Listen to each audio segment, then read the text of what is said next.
Hi കൂട്ടുകാരെ, എല്ലാവർക്കും നമസ്കാരം. അങ്ങ് ദൂരെ ആ റബ്ബർ തോട്ടത്തിൻ്റെ നടുവിൽ ഒരു വീട് നിങ്ങൾ കാണുന്നുണ്ടാവും അല്ലേ? അതൊരു തകർന്ന പ്രണയത്തിൻ്റെ ക്രൂരമായ ശേഷിപ്പുകളാണെന്ന് പറഞ്ഞാൽ നിങ്ങൾ വിശ്വസിക്കുമോ? അത് കുറച്ച് വലിയ കഥയാണ്. താല്പര്യമുണ്ടെങ്കിൽ നമ്മുടെ ചാനൽ കയറി നോക്കണം കേട്ടോ. അപ്പോൾ പറഞ്ഞു വരുന്നത്, വർഷങ്ങൾക്ക് മുൻപ് ഒരുപാട് അംഗങ്ങൾ താമസിച്ചിരുന്ന ഒരു വീടാണത്.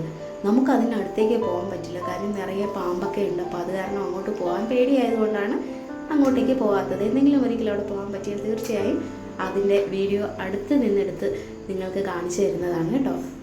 ഒരു കാലത്ത് നിറയെ ആൾക്കാരുള്ള ഒരു വലിയ വീടായിരുന്നു അത്. അവിടെ ഒരുപാട് അംഗങ്ങൾ താമസിച്ചിരുന്നു. ഏകദേശം 10-15ഓളം അംഗങ്ങൾ താമസിച്ചിരുന്ന ഒരു വീടാണ്. അവരിൽ പലരും ഇന്നും ജീവിച്ചിരിപ്പുള്ളത് കൊണ്ട് നമുക്കൊരിക്കലും അവരുടെ ഡീറ്റെയിൽസ് ഒന്നും പറയാൻ കഴിയില്ല. അതുകൊണ്ട് തന്നെ നമുക്ക് പേരൊന്നും പറയാതെ അവരെക്കുറിച്ചുള്ള കഥ പറയാം. അവിടെ സുന്ദരിയായ ഒരു പെൺകുട്ടി ഉണ്ടായിരുന്നു. അവൾ കുടുംബത്തിൽ തന്നെയുള്ള ഒരു പയ്യനുമായിട്ട് അഗാധമായ പ്രണയത്തിലുമായിരുന്നു.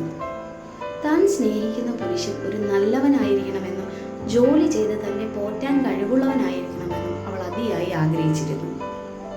പക്ഷെ നിർഭാഗ്യവശാൽ അവൻ ഒരു കൊലപാതകിയായി മാറി. കൊലപാതക കുറ്റത്തിന് ജയിലിൽ പോയതിനു ശേഷം തിരിച്ചു വന്ന് അവൻ തൻ്റെ കാമുകിയെ കാണാൻ ശ്രമിച്ചു. പക്ഷേ തൻ്റെ കാമുകൻ ഇത്ര മോശമായ ഒരു സാഹചര്യത്തിൽ പോയതിനാൽ അവൾക്കൊരിക്കലും അവനെ അംഗീകരിക്കാനോ പ്രണയിക്കാനോ കഴിഞ്ഞില്ല. അവൾ ഇനി ഒരിക്കലും തനിക്ക് അവനെ പഴയതുപോലെ സ്നേഹിക്കാനാവില്ല എന്ന സത്യം അവനോട് തുറന്നു പറഞ്ഞു.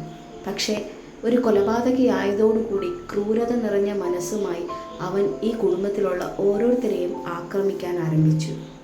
രാത്രികളിൽ ഈ വീട്ടിൽ കിടന്നുറങ്ങാൻ ആ വീട്ടിലുള്ളവരെല്ലാവരും ഭയന്നു. തങ്ങളുടെ കയ്യിൽ കിട്ടിയ സാധനങ്ങളുമായി അവർ പലയിടത്തേക്കും ഓടി. അങ്ങനെ ഓരോരുത്തരായി ഈ വീടും അവരുടെ പേരിലുള്ള ഈ വസ്തുക്കളും ഉപേക്ഷിച്ച് മറ്റ് സ്ഥലങ്ങളിലേക്ക് വാടകയ്ക്ക് താമസിക്കാൻ ആരംഭിച്ചു. അതിനിടയിൽ ഗുണ്ടയായി മാറിയ അവൻ്റെ കൂട്ടുകാരുമൊത്ത് ഈ വീട്ടിലെ സർവ്വ സാധനങ്ങളും തല്ലിപ്പൊളിക്കുകയും ഒരിക്കലും ഉപയോഗിക്കാൻ കഴിയാത്ത വിധം ആ വീടിനെ നശിപ്പിക്കുകയും ചെയ്തു. തൻ്റെ മക്കളുമൊത്ത് മറ്റൊരിടത്തേക്ക് താമസം മാറിയ പെൺകുട്ടിയുടെ അച്ഛനും അമ്മയും അവളെ മറ്റൊരാൾക്ക് വിവാഹം ചെയ്തു കൊടുത്തു. പക്ഷേ നിർഭാഗ്യവശാൽ അവളെ കാത്തിരുന്നത് മരണമെന്ന ദുർവിധിയായിരുന്നു. രണ്ടാമത്തെ പ്രസവത്തിൽ അവൾ ഈ ലോകം വിട്ടുപോയി. ഇപ്പോഴും താൻ ചെയ്ത കുറ്റത്തിനുള്ള ശിക്ഷയും കാത്ത് ജയിലിൽ അവൻ കഴിയുകയാണ്. ഒരുപക്ഷെ അവനൊരു ഗുണ്ടയായി മാറിയിരുന്നില്ല എങ്കിൽ ഇന്നും ആ പെൺകുട്ടി അവനോടൊത്ത് സുഖമായി സന്തോഷമായി ജീവിക്കുന്നുണ്ടായിരുന്നിരിക്കണം. ഇതൊരു തമാശ കഥയൊന്നുമല്ല. ഞങ്ങളിവിടെ വീട് വെച്ചിട്ട് വളരെ കുറച്ച് നാളുകളേ ആയിട്ടുള്ളൂ. പക്ഷേ ഈ വീടിൻ്റെ ശേഷിപ്പ് വളരെ കാലമായി അവിടെ തന്നെയുണ്ട്. അങ്ങനെ സംശയം തോന്നിയപ്പോൾ വെറുതെ ചോദിച്ചതാണ്, ഇത്രയും നല്ലൊരു വീട് എന്തുകൊണ്ടാണ് ഉപേക്ഷിക്കപ്പെട്ട നിലയിൽ കാണുന്നതെന്ന്. അപ്പോഴാണ് ഈ കഥകളൊക്കെ അറിഞ്ഞത് കേട്ടോ. എനിക്ക് കഥകളോട് വലിയ താല്പര്യമാണ്. ഞാൻ അതുകൊണ്ട് തന്നെ ഇത്തരം കഥകൾ എവിടുന്നെങ്കിലും കിട്ടുമെങ്കിലും ചികഞ്ഞെടുക്കും. പല അനുഭവ കഥകളും ഓരോ പാഠങ്ങളാണ് നമ്മുടെ ജീവിതത്തിൽ ഒരിക്കലും സംഭവിക്കാൻ പാടില്ലാത്ത പാഠങ്ങൾ.